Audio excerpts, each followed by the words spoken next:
हाँ तो बच्चों, स्वागत है आप सभी का हमारे इस प्यारे से लेक्चर पर। और उम्मीद करता हूँ आप लोग एकदम बढ़िया होगे, मस्त होगे और स्वस्थ होगे। ठीक है, तो ये जो हमारे क्वेश्चन नंबर ये जो हमारी थ्योरम थी 6.9 ना, तो ये हमारे पिछले मतलब वीडियो पे हो चुकी थी। ठीक है, अब इसके बाद हमें स्टार्ट करना है क्या, जो अपनी एक्सरसाइज है 6.5। ठीक है, तो उसको स्टार्ट करते हैं और बने रहिए हमारे साथ।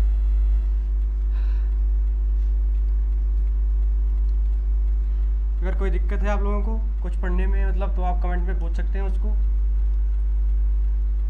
और बोर्ड एग्जाम का टाइम एकदम 4-5 महीने बाकी है, 5-6 महीने। आप लोग पढ़ते रहिए एकदम कंटिन्यूसली ध्यान के साथ। ठीक है, तो जो पहला क्वेश्चन है इसका 6.5 का,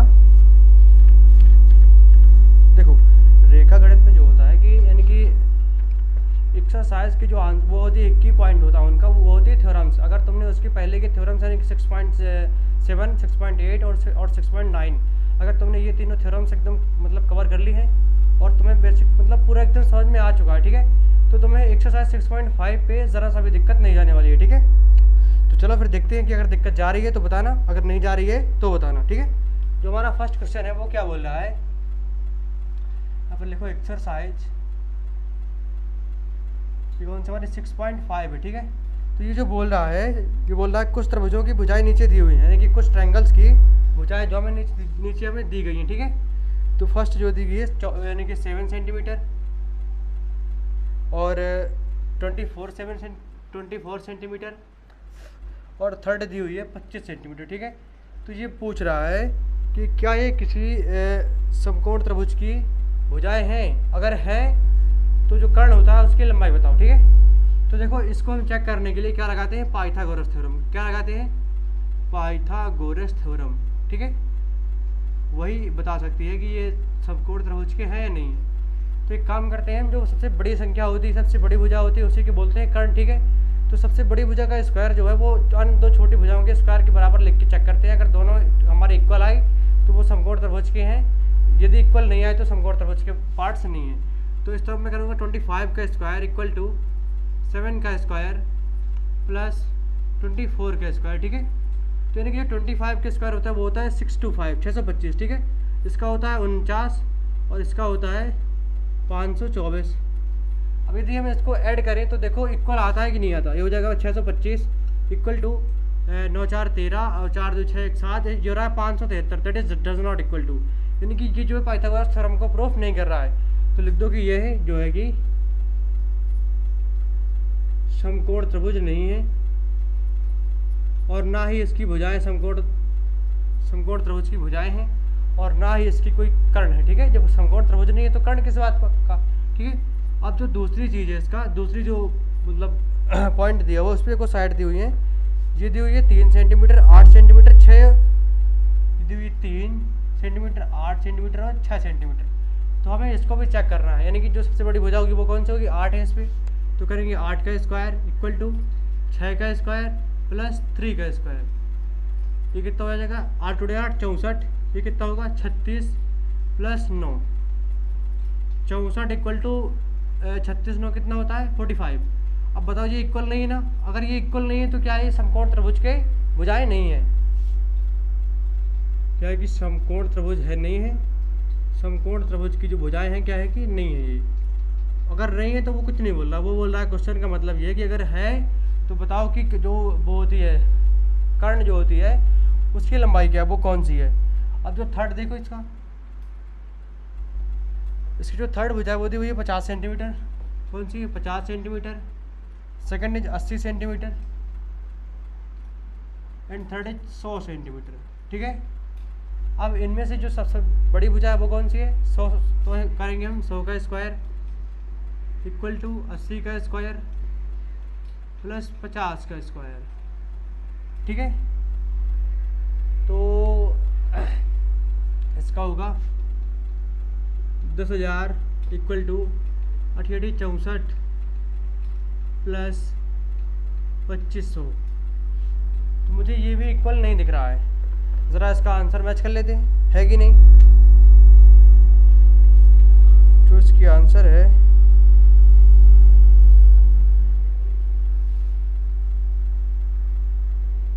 नहीं, यहाँ पर जो पता है ये जो 24 का होता है ना, ये मिस्टेक है। ये कितना होता है, ये 576 होता है, कितना 576 होगा, तो यानी कि हमारा 625 हो जाएगा। ठीक है, तो ये इक्वल है, ये क्या होगा कि ये समकोण त्रिभुज है। ओके, ये क्या है कि है, और इस पर जो इसकी जो कर्ण है वो कौन सी है, 25 सेंटीमीटर है। कोई दिक्कत किसी को नहीं ना, ये वाला नहीं है, ये वाला है, और ये वाला भी शायद नहीं है। आंसर चेक कर लेते हैं, थोड़ी सा संतुष्टि हो जाती है।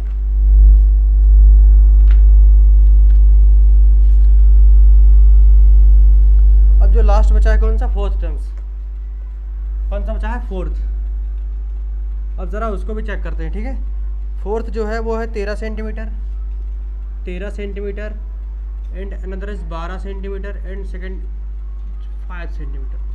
तो इस पर जो सबसे बड़ी संख्या वो कौन सी है, 13। इसमें मैं करूँगा 13 का स्क्वायर इक्वल टू 12 का स्क्वायर प्लस की 5 का स्क्वायर। ठीक है, ये कितना हो जाएगा, 13 का स्क्वायर हो जाएगा कितना, 169। ओके, 12 का होगा 144 प्लस 25 का होगा कितना, 25, यानी कि 169 इज इक्वल टू 169। अब इस पर क्या है कि ये जो पाइथागोरस थ्योरम है उसका फॉलो कर रहा है, क्योंकि ये दोनों इक्वल आ रहे हैं। तो जो इसमें जो कर्ण की जो लंबाई होगी क्या होगी, तो वो जो हमारी कर्ण होती है उसकी लंबाई होगी कितनी, 13 सेंटीमीटर। कोई दिक्कत किसी को है तो बोलो। अगर इन 4 पॉइंट्स में से किसी को कोई प्रॉब्लम है तो फटाफट बोलो, अदरवाइज आगे बढ़ें। नहीं है तो ठीक है, अगर नहीं है तो कोई दिक्कत वाली बात नहीं है। अगर दिक्कत आप लोगों को नहीं है तो मुझे भी नहीं है, बढ़ जाएंगे।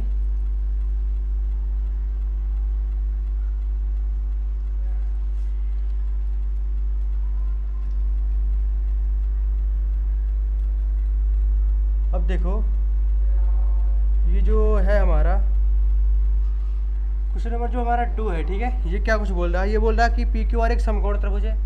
तो जैसा बोले वैसा कर लेते हैं,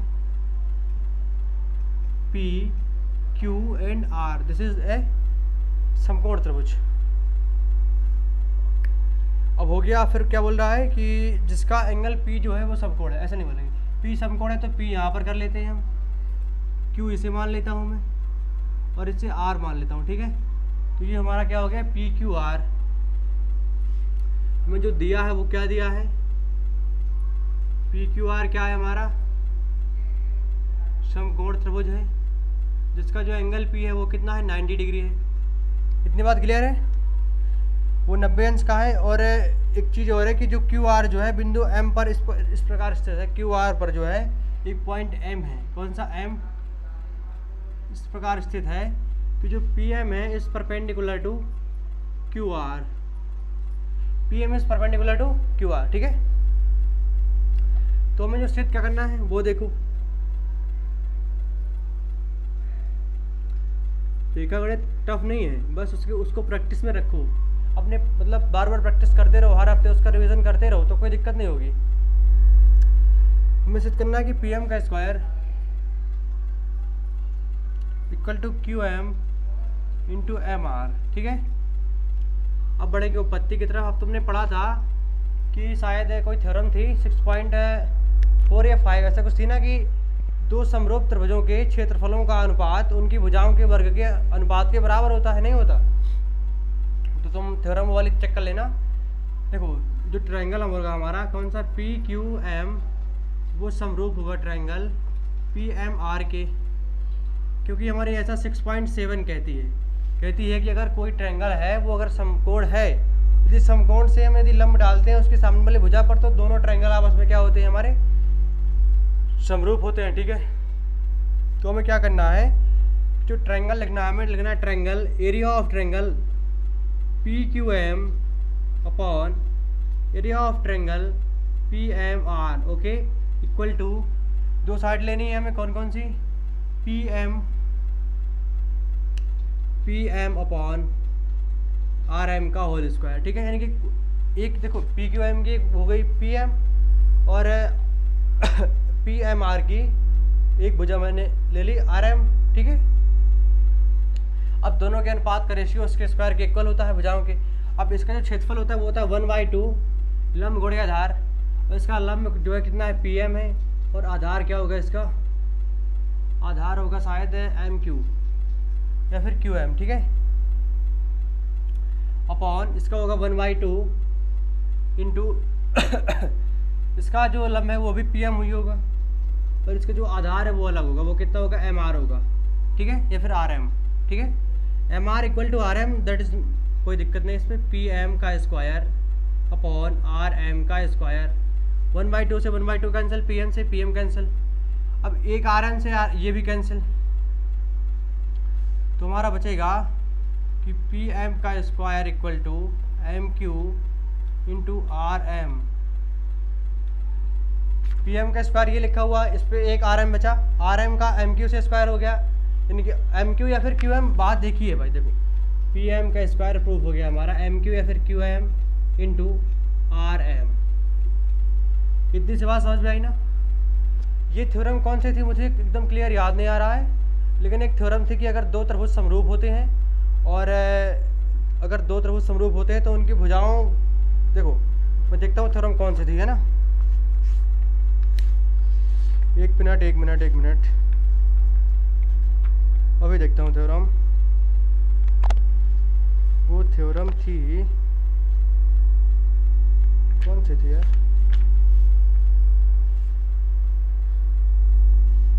6.6 थी, कौन सी, ये हमने लिखा 6.6 के थ्रू, 6.6 के थ्रू लिखा ये सब, और ये लिखा 6.7 के थ्रू, ठीक है। एकदम शांति से पढ़ेंगे, कोई दिक्कत नहीं होगी, और यदि इतनी सी बात क्लियर हो गई हो तो आगे बढ़े, बिल्कुल बढ़ना ही पड़ेगा। हो गया, नोट करो।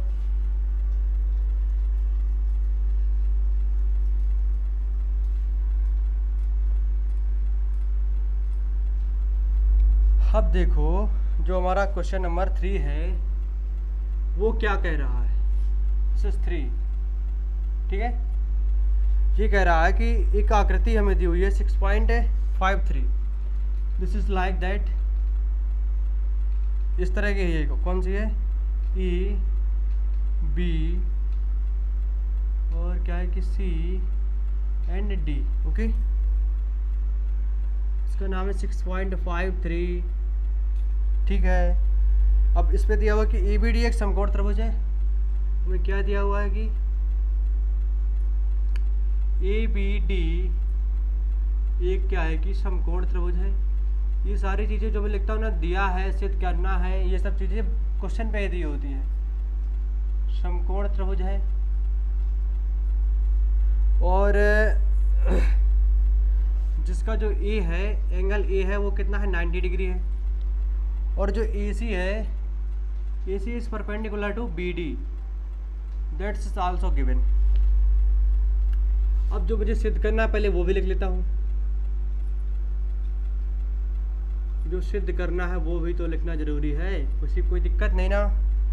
तो देखो वो चीज़ ये है कि फर्स्ट चीज़ जो है वो सिद्ध करना है हमें, ए बी का square equal to B C into B D, okay. And second thing is that A C का square equal to B C into D C, B C into D C. And third thing is A D का square equal to B D into C D, okay. अब हम बढ़ेंगे उपपत्ति की तरफ। किसी कोई दिक्कत हो तो बताओ, नहीं है ना। अगर दिक्कत नहीं है तो फिर क्या दिक्कत है, कुछ नहीं। अब हम क्या करते हैं कि जो ट्रायंगल हमारा कौन सा है, ए बी सी है, कौन सा ट्रायंगल ए बी सी में क्या कुछ करता हूँ, ए बी सी यानी कि जो स्मॉल ट्रायंगल है हमारा, इसमें जो हमारा एंगल कौन सा है, बी सी डी जो है वो कितना है हमारा 90 डिग्री है। बी सी ए वो कितना है हमारा 90 डिग्री है, ठीक है। बी सी ए, बी सी ए, क्योंकि ये इस पर लंब है, यानी कि ये इस पर क्या है, लंब है, तो ये हमारा 90 अंश का होगा, ठीक है। तो मैं लिख सकता हूँ कि जो ए सी ये सब हमें दिया हुआ है, ठीक है। इसको लिखने की ज़रूरत तो इसे है नहीं, कोई बात नहीं, लिख देते हैं, ठीक है। फिर मैं लिखूँगी ट्रायंगल जो है हमारा कौन सा, बी ए सी जो है, triangle B A C is समरूप to triangle B D A, कौन सा, बी ए सी और बी डी ए, यानी कि जो छोटा वाला ट्रायंगल है ना, जो तुम्हें दिखाई दे रहा है, जो ट्रायंगल है B D A B C, जो छोटा वाला ट्रायंगल है ये ए बी डी के समरूप होगा, बिकॉज थ्योरम नंबर 6.7। ठीक है, कैसे? By using theorem 6.7 we can write that. Okay, तो मैं जानता हूँ कि जो समरूप त्रिभुज होते हैं उनकी संगत भुजाएं क्या होती हैं? अनुपातिक होती हैं। तो मैं लिखता हूँ B A upon B D, B A upon B D that is equal to B C upon B A, B to C, B C that is B A. ठीक है, तो जो जगह हमारा बी ए का square equal to B C into B D, हमें proof क्या करना था? वही बी का स्क्वायर है तो ए बी का स्क्वायर है, बात देखी है। ए बी का square equal to B C into B D. Okay, it is answer. First point अपना हमारा हो गया। ठीक है, अब बढ़ते हैं पॉइंट नंबर सेकंड की तरफ।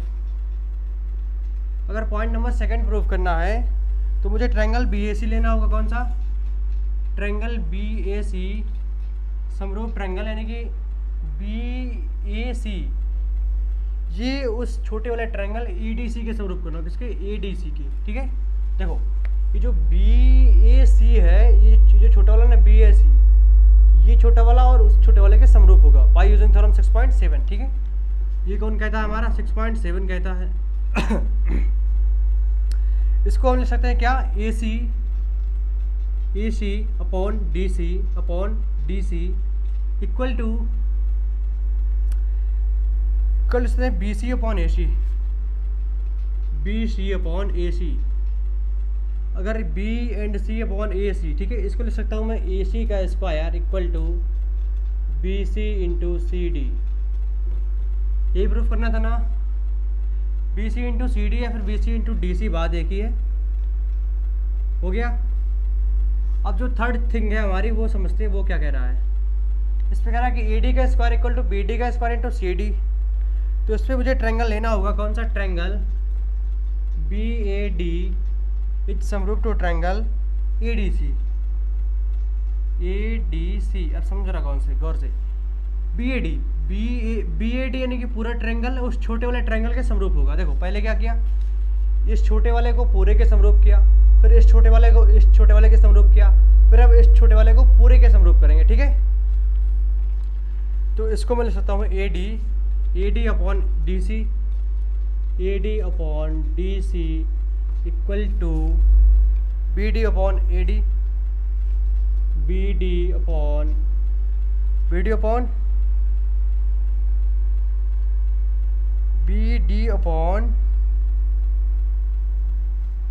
ए डी, यानी कि A D upon D C and B D upon कौन सा? B D upon A D. तो इसको लिख सकता हूँ मैं क्या? ए डी का square equal to B D into D C. ये प्रूफ करना था क्या? ए डी का square equal to B D into C D या फिर डी सी, बात देखिए। देखो हमें कौन सी भुजाएं लिखनी होती हैं ये डिपेंड करता है इधर से, नहीं समझे बात? कि हमें जैसे मान लो ये लिखा हुआ है कि ए बी, ये लिखा हुआ हमारा ए बी का square equal to B C into B D, ये लिखा हुआ है।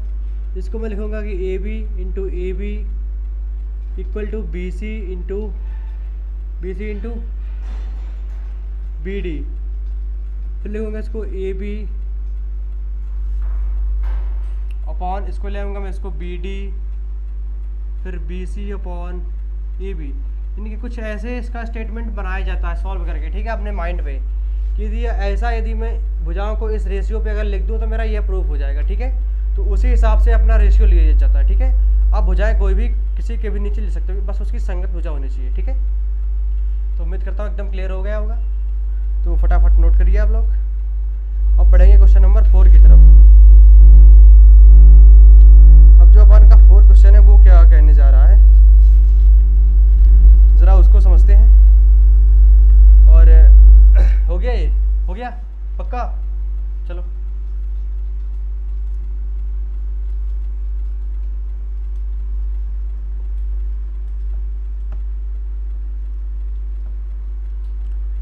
मिनट सर रुको।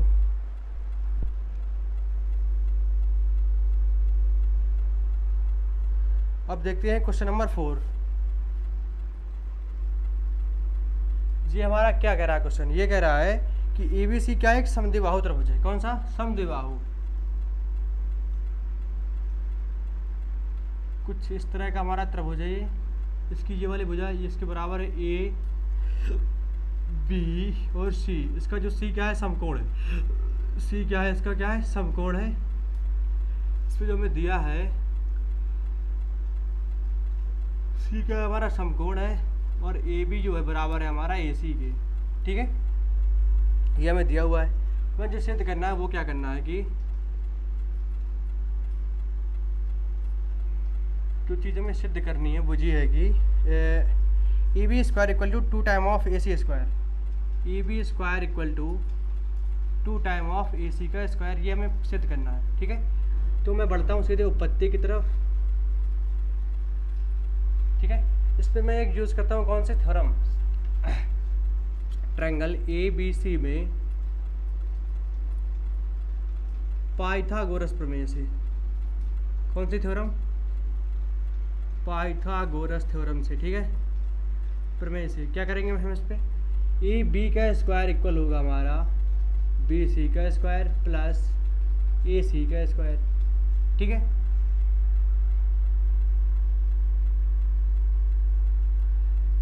अब देखो ये समद्विबाहु त्रिभुज तो है, तो मैं क्या करता हूँ कि यानी कि मैं इसको नहीं, इसको और इसको इक्वल मानता हूँ। किसको? AC को मानता हूँ किसके?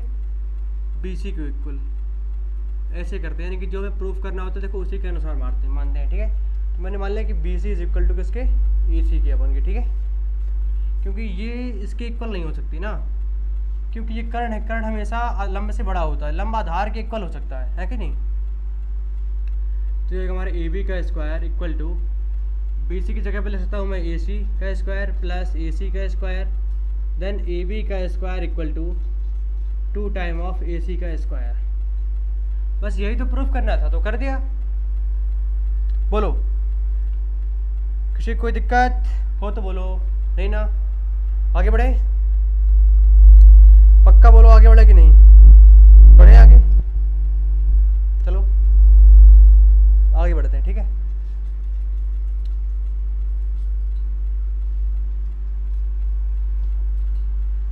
ये जो हमारा क्वेश्चन नंबर 5 है, इसकी क्या इच्छा, ये क्या क्या कहना चाह रहा है? ये कुछ कह रहा है कि ट्रायंगल ABC एक समद्विबाहु त्रिभुज है। इसने क्या दे दिया है पहले से, बोला कि ट्रायंगल जो हमारे ABC है क्या है कि समद्विबाहु त्रिभुज है, समद्विबाहु त्रिभुज है। ठीक है, ABC कौन सा समद्विबाहु त्रिभुज है, जिसमें उसने ये भी दे दिया है कि जो AC है वो इक्वल है हमारा BC के।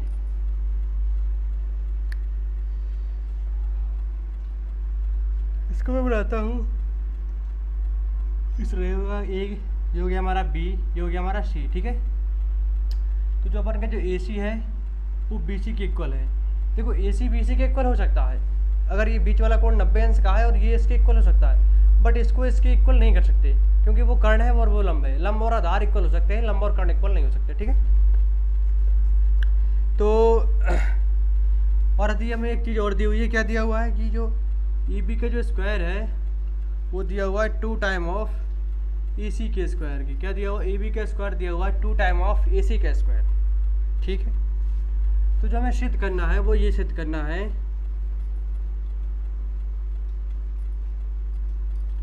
जो चीज़ हमें सिद्ध करनी है वो ये है कि ABC एक समकोण त्रिभुज है, यानी कि C को हमें 90 डिग्री का प्रूफ करना है। बस मेन चीज़ ये है। तो बढ़ते हैं फटाफट उत्पत्ति की तरफ। हमें दिया हुआ है कि AB का square equal to 2 time of AC का स्क्वायर, ये दिया हुआ है। इसका मतलब है कि AB का स्क्वायर इक्वल टू AC का स्क्वायर प्लस AC का स्क्वायर। ठीक है, 2 बार AC का स्क्वायर, तो ये हमारा AB का स्क्वायर इक्वल टू AC की जगह पर क्या ले सकता हूँ मैं? BC का स्क्वायर प्लस AC का स्क्वायर। अब यदि ए बी का square equal to B C का स्क्वायर प्लस अगर ए सी का स्क्वायर है, ए बी का स्क्वायर यदि बी सी के स्क्वायर के प्लस इसके स्क्वायर है, अगर इसके स्क्वायर के बराबर है ना, तो इसका मतलब क्या है कि इसका मतलब ये है कि अर्थात ये पाइथागोरस थ्योरम का पालन करता है और जो एंगल सी होगा वो कितना होगा, 90 डिग्री का होगा। बस हमें यही प्रूफ करना था। लिख दो, अतः ट्रायंगल ए बी सी जो है समकोण त्रिभुज है। कोई दिक्कत किसी को? अगर है तो फटाफट बोले, अगर दिक्कत है तो बोलो। कह दो बोले सर हटो तो सामने से, नहीं चलो हट गया, हो गया। अब देख लो फटाफट, नोट भी कर लो, चाहो तो स्क्रीनशॉट भी ले सकते हो, ठीक है। और तुम लोगों को शेयर वगैरह करना तो आता नहीं है ना, कोई बात नहीं, ना करो, हमें लेकिन पढ़ाना आता है। तुम्हें शेयर करना वगैरह आए चाहे ना आए, हमें लेकिन पढ़ाना आता है, हम पढ़ाते रहेंगे, ठीक है।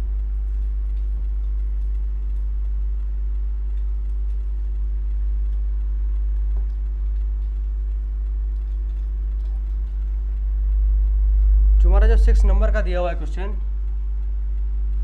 वो भी कुछ बोलना चाह रहा है, और वो ये बोलना चाह रहा है कि एक समबाहु त्रिभुज ए बी सी है,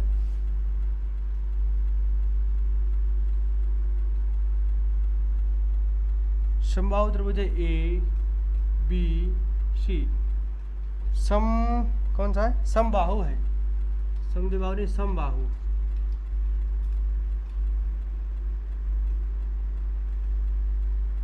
ए बी सी क्या है, ये समबाहु त्रिभुज है।